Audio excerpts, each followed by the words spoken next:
My name is Karen Bonnici, and I'm both an inventor and a product developer in the toy industry. I've developed my Super Blankie products and my wearable Dream Mighty products that are for adults. But my Super Blankie products I've both licensed my patents and both launched and run an e-commerce business with my Super Blankie products. Today, I'm going to be teaching you how to develop and sell a product based on your licensing idea. So you might license your idea to a company, but you can also retain rights to product develop certain variations of your idea yourself. And that's what we're going to talk about today. To determine if your idea is viable for licensing, there's a few steps that you had to initially look into. So you need to research some market trends. You need to analyze what's out there. Consider, are there any industry gaps? You have to create your concept, prototypes, and do some market testing, some market research before really headed into fully developing that idea. Conducting market research is ideal and important and frankly vital when you're considering how to assess whether or not your market potential is there for the idea that you have. In order to really determine if you should put your time and money and energy fully into developing this idea, discovering whether or not, rather, if there's a market, if there's an audience for your product is first and foremost most important. Because if you're not developing to an audience, then you've got no real product to even or license to even offer, or even for yourself if you decided to product develop it yourself. So looking into the industry, there's a lot of tools. There's a lot of digital tools like PickVoo and IntelliV that you can do some audience polling on. But it's really ideal before you really fully invest to just figure out whether or not people want what you're creating and what you're thinking of. It's very important to get consumer feedback in product development and in the process. And I will tell you my personal experience when I was early on developing my Super Blankie products, I had already assessed that I thought I had a good idea. I had applied for a provisional patent, but my test market was I was hand making my products and selling them at arts and craft fairs. And that was my consumer feedback. I put the product out there in a really inexpensive way. I launched this company with $500 in a sewing machine. So I was just launching and putting the products out there and then getting that direct consumer feedback. Don't know that's always the best approach. It worked really well for me because I really saw the excitement of customers, and they were through not only conversations I was having with them, they were giving me feedback by purchasing and saying, "Yeah, this is something I'm excited about, and I want this. I want to gift this to my kids." The consumer feedback is just so vital if you're going to invest in patents and all. And when I was in that first year, I had a provisional patent, which was really affordable. It's like that early on patent. And I didn't want to invest on a full on patent until I really understood whether or not there was an audience for my product. Yeah, investing in patents and intellectual property, trademarks, all of it, it's very expensive. It doesn't always have an ROI, and you got to know whether or not people want what you're creating. In order to retain rights to your licensing idea, you can create sections in your licensing contract. You can look at terms when you're first early on talking to your licensee and discuss what it is that they desire and want from your ideas, right? And then what don't they want to develop? What portion of it don't they want to develop? For me, my licensee wanted simply to create children's products. So I retained the right to create adult products. And then I was able to launch that while I was still under contract with them with no problems because we had separated that out in the deal. So you want to look at that, what can be sectioned off. And those are called, well, you can refer to them as exclusivity clauses, but you want to use some clear language on usage rights, termination dates, how long they can have it, how when you get it back, When negotiating a licensing agreement, in order to ensure that your idea is developed and marketed effectively, it's going to require a great open line of communication with your licensee, a defined set of wants and expectations that suit you, but that also suit your licensee. Because as with contracts are two-way street and it's not always about getting exactly what you want and them getting what they want. There's a place in the middle that you come to that and when they're happy and you're happy that you've got a direction to go in that will make a successful relationship. So, in order to make sure that the product is marketed successfully, you can have those conversations. Say, I want to see these products in e-commerce. I want to see them on Amazon. I want to see maybe them on TikTok live shows. I want to see them on QVC. I want to see them in retail, big box, small box, little stores. And you can begin to define where it is that you see that your product will work. And that's all going to come based on the research that you've done before, right? And you've begun to know your audience. Where does your audience shop? Where is it that the licensee actually has presence already? And do those things align? So you may find a licensee who has distribution channels that really don't suit exactly where you see your product fitting in. I have a highly demonstrable product and it works really well in e-commerce because we have videos and visual content that you can look at and go, "Oh, wow, I get it. I see what this product does." But it's a little more challenging sitting on a store shelf, our product. So that's what you need to discuss with your licensee is where is it that their markets are, where do they distribute? And then does that really fit with what is a vision where you think your audience is going to be shopping for your product? The role that an inventor plays in the marketing of their licensed product really does depend on the relationship that you have with your licensee and how much you want to be involved and how much they want you to be involved.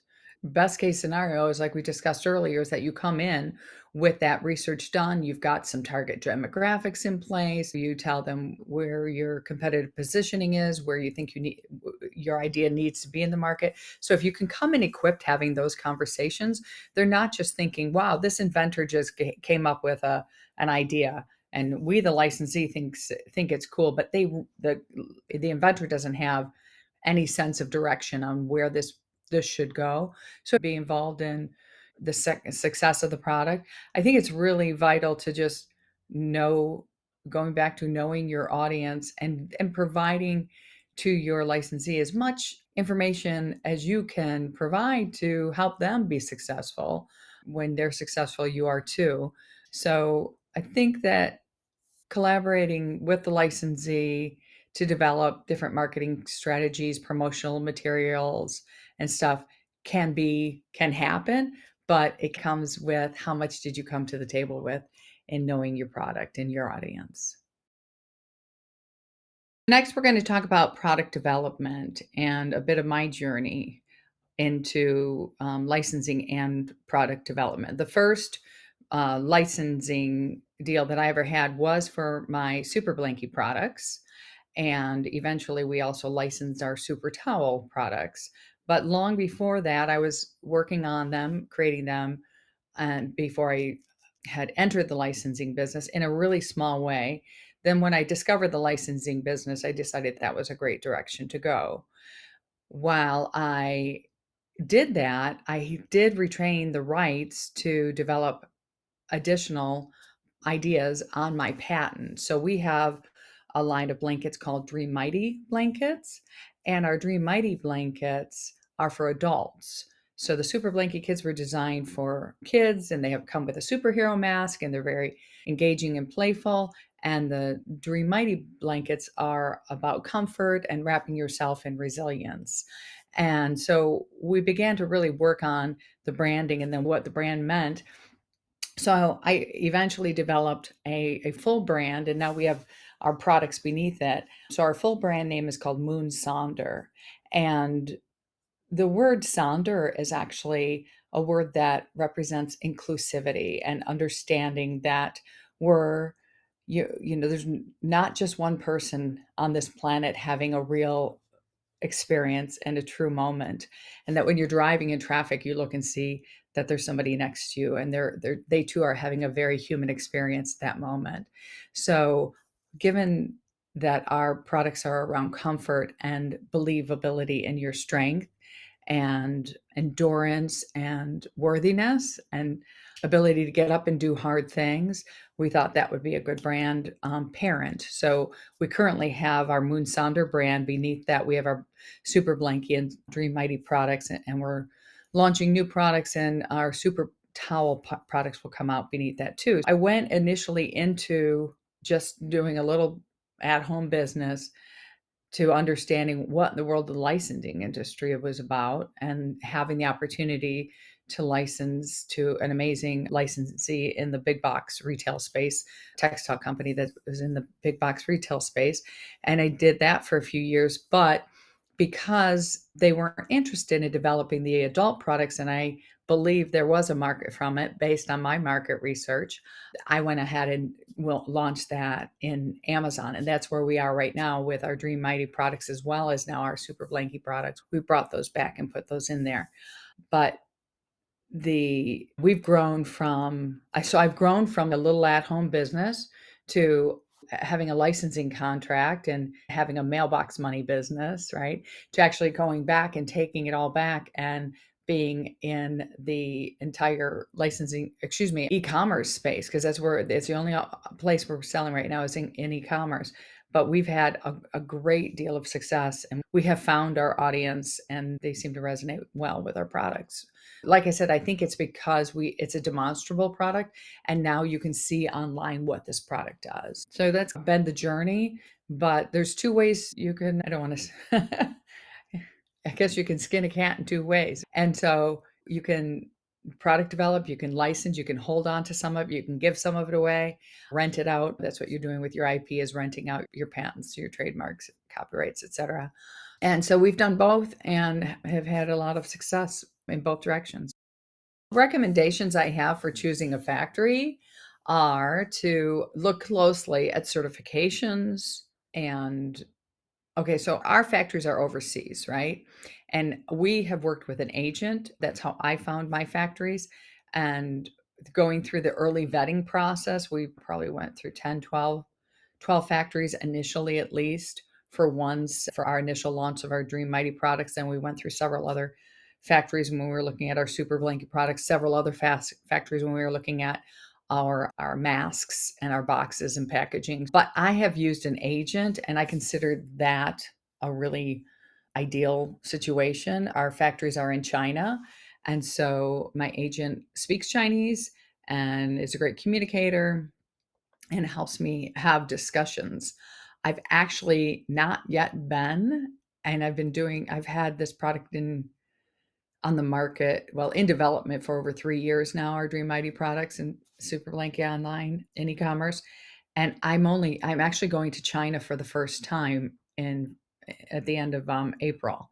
So it's pretty fascinating that here I am in the United States, never having stepped foot in my factory yet, and have been able to build a really great relationship with my factory. And they work really hard for us. But I will say this, it's really important also, just like with your licensee, to build a professional relationship with them and understand that they are your partner, and they have a business that you're running and that you want to work with them. They want to work with you, consider them your partner, but there are a lot of things you need to look at. What are the ethical practices? What are their quality standards? There are certifications that our factories have, and those there's a lot to it, but that can all be found by doing some research on factory certifications and working with the right factories. And then we also have inspections. We have an inspection agency that we work with that goes in and inspects every single shipment before we ever even send anything overseas and bring it here, before it even leaves the factory, I should say.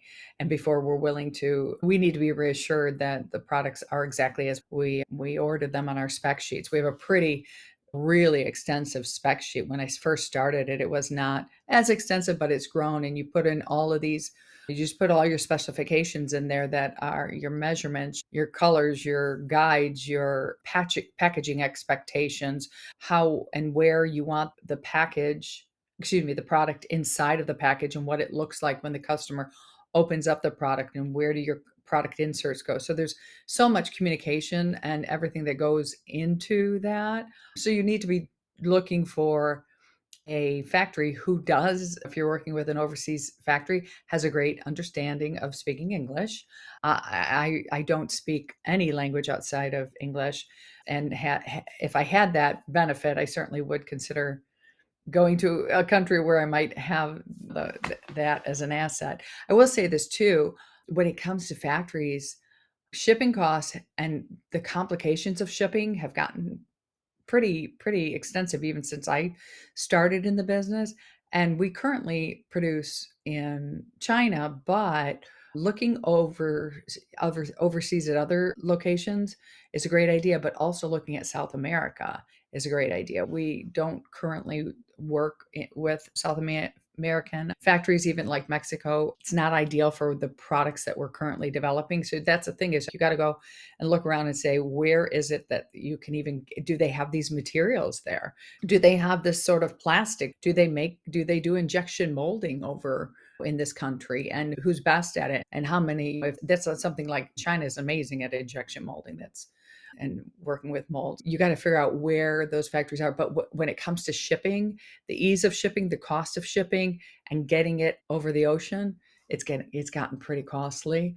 Ideally, that's got to be a consideration when you're looking at a factory as well. When it comes to pricing your product profitably, you need to decide on a multiple of your COGS, and your COGS are your cost of goods sold.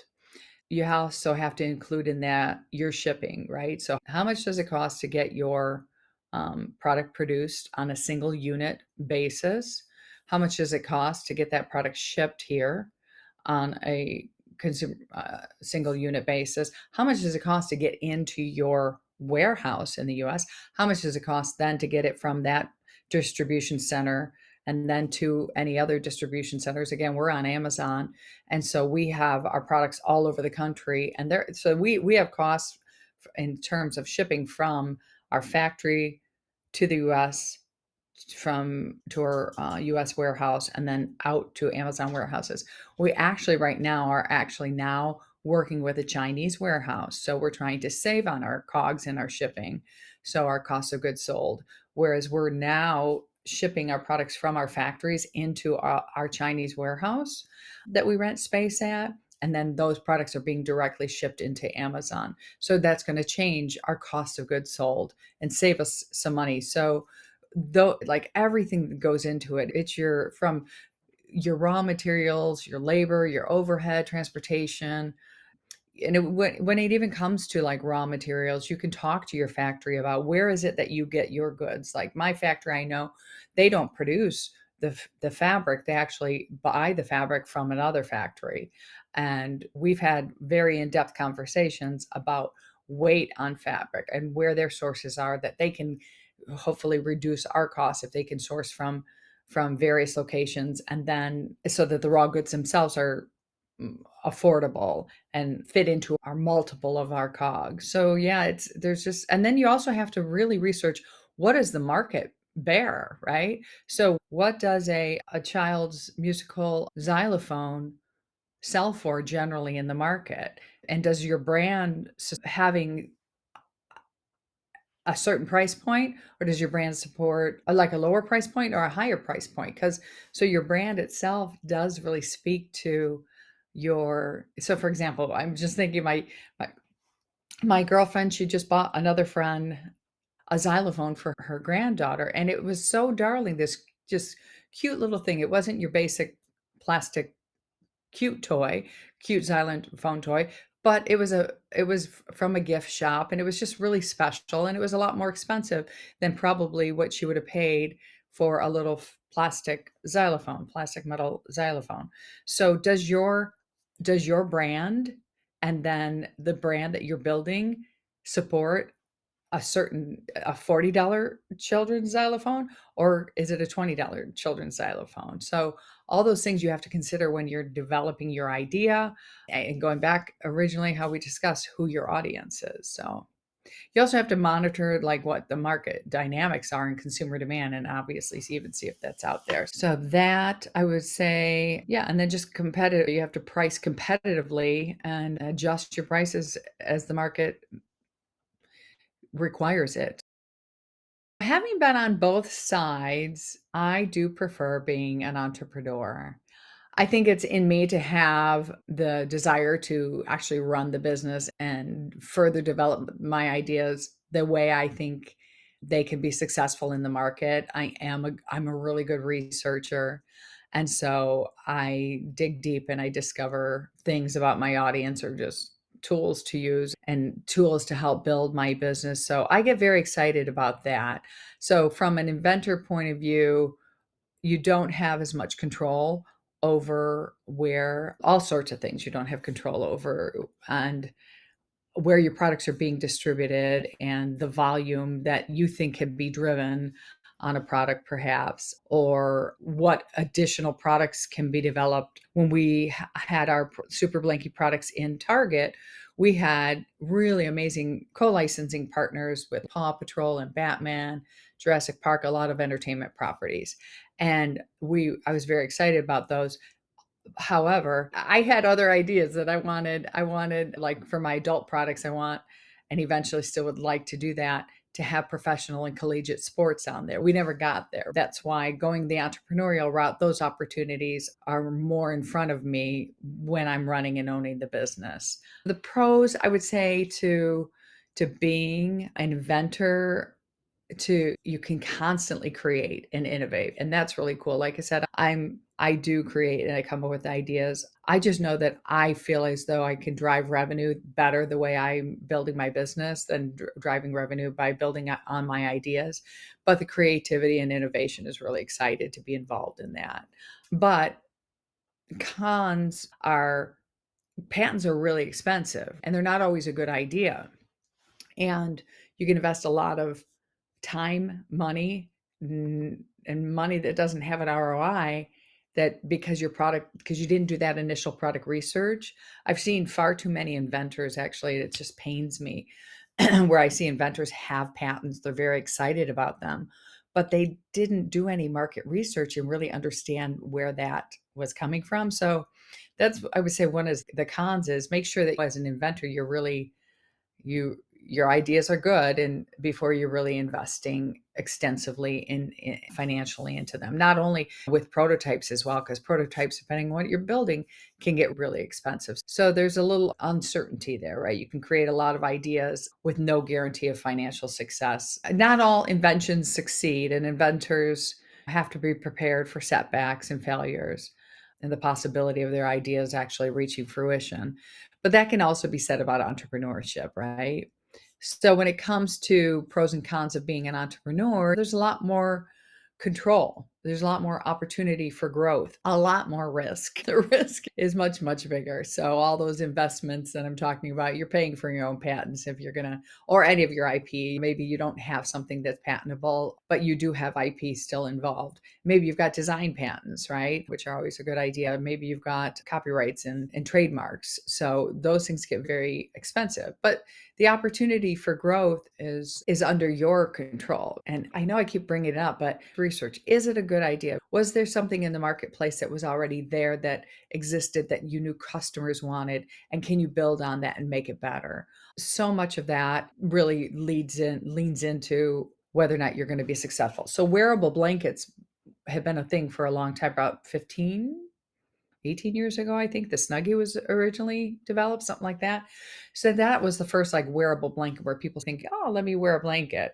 Or even before that, really, people would tie blankets around themselves and stuff. So we know the concept of wearable blankets was out there. I just created a different way to do it. So I already knew that people liked the idea of wearing their blanket. The intellectual fulfillment for me has been tremendous in terms of being an entrepreneur. I exercise my brain daily. I have grown so tremendously much that I actually tell my friends and family that building my business is my anti-dementia exercise because it's so intellectually challenging. So I find it really fulfilling that way, and I love that. But I definitely love the flexibility and the autonomy. Yesterday, I worked probably 12 hours yesterday, but today I'm probably only going to work about 5 hours. So the flexibility is great, and the financial potential from a licensing versus entrepreneurship point of view is you own a bigger piece of the pie when you're the entrepreneur, when you're running the business. From that point of view, there could be a higher financial reward involved in actually running and owning the business. This is our Amazon store, and it features our various products. Here's our Super Blanky, one of our Super Blanky Kids products with a superhero mask. And then here's our Cozy Cuddly Dream Mighty blankets. So we have them available like in a variety of different colors and stuff. And that's been a lot of fun too, is actually figuring out what the market wants. So that's part of product development too. It's not just like this idea that I had and I created this blanket once and put it in different colors. We have to do research and figure out what colors are actually trending right now. And of course, Buffalo Plaid, when we launched those, I was actually surprised at how well they sell because they've been out for a few years, this Buffalo Plaid look. So, but that's all part of the product research, right? So different colors that we've had are successful. And then these three products here for our kids, this is our superhero and dinosaur and another superhero here and our fairy bloom. We had to do some research on what is it that kids are looking at right now, what's popular in costumes, what's popular in trends and all. We had to do a lot of that. So these are like all of our current colors for our Dream Mighty product. And we also have that's the other thing about our product that's pretty cool actually is that it's just a throw blanket, right? So these sleeves are flat pockets, and so you don't even notice them when it's laying on your lap. It's just a nice little throw blanket. But when it came to this here, our packaging, there was a lot of product development that went into that is oh my gosh, the messaging that we have in here, each one has its own special little message for kids. Like this gift is a like a thunderbolt reminding you how much you're loved, adored, and capable of electrifying the world with your unique gifts. We wish you magical dreams full of light and wonder. So that was actually a lot of fun. So I get to be really creative because I wrote all these things in all the packages. But that too is product development, product research. Is that something that will appeal? Should I even bother with the time spent on that, and this really appeals. We get great feedback from our customers that are buying that they say, "Oh, the packaging is great and the messaging inside is so beautiful, so it makes a really great gift to give away." So that's just all part of when you're coming up with your idea. It just doesn't come like this was one idea. I have 2 patents, 2 utility patents on this, but look how much we've created.